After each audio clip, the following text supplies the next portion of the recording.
Hubungan Indonesia dengan Israel merupakan sebuah topik yang sangat sensitif, yang punya sejarah yang panjang dan penuh dengan teka-teki. Apa aja sih? Ayo kita rewind. Di era Presiden Soekarno, garisnya tegas, tolak Israel, dukung Palestina. Karena bagi Presiden Soekarno, mendukung Israel sama saja mengkhianati semangat anti-kolonialisme. Bahkan, Israel dilarang ikut Asian Games tahun 1962 yang bertepatan di Jakarta. Alhasil, Indonesia diskors dari Olimpiade Tokyo tahun 1964. Masuk ke era Pak Harto, ceritanya berubah. Secara resmi tetap menolak, tapi di balik layar ada kerjasama diam-diam. Kala itu, muncul isu bahwa Israel sedang menjajaki kerjasama diplomatik lewat jalur perdagangan alutsista. Salah satu contohnya adalah Operasi Alfa tahun 1979 sampai 1982. Indonesia membeli 28 pesawat tempur A-4 Skyhawk dan 11 helikopter Bell 205 dari Israel melalui Singapura. Di tahun 1993, disebut-sebut ada pertemuan tertutup antara Perdana Menteri Israel Yitzhak Rabin dengan Presiden Soeharto. Meski tak membuahkan hasil formal, ini mengisyaratkan bahwa saluran komunikasi tetap terbuka bahkan di level tertinggi.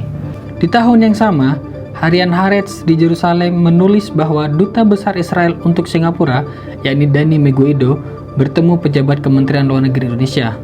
Namun, Israel tak membantah, juga tak membenarkan.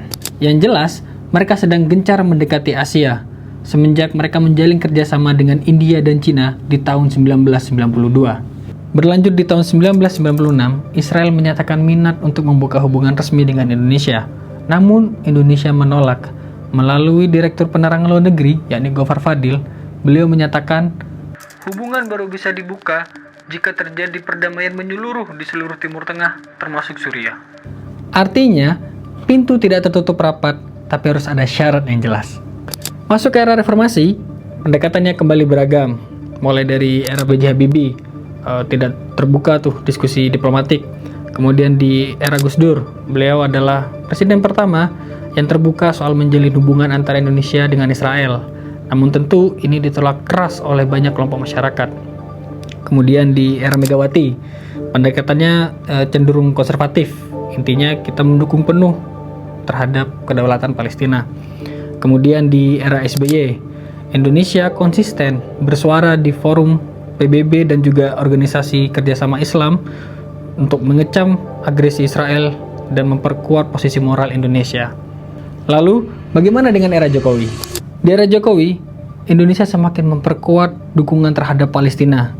Di tahun 2016, Indonesia menjadi tuan rumah konferensi tingkat tinggi Organisasi Kerjasama Islam atau biasa kita kenal dengan KTT OKI, di mana Indonesia mempertegas dukungan terhadap Palestina. Nah, lanjut di tahun 2023, kalian masih ingat nggak? Indonesia tuh sempat menjadi tuan rumah Piala Dunia U20. Di saat itu, Israel lolos sebagai pesertanya. Publik menolak, protes membesar. Alhasil, FIFA mencabut status tuan rumah Indonesia di pagelaran U20 saat itu.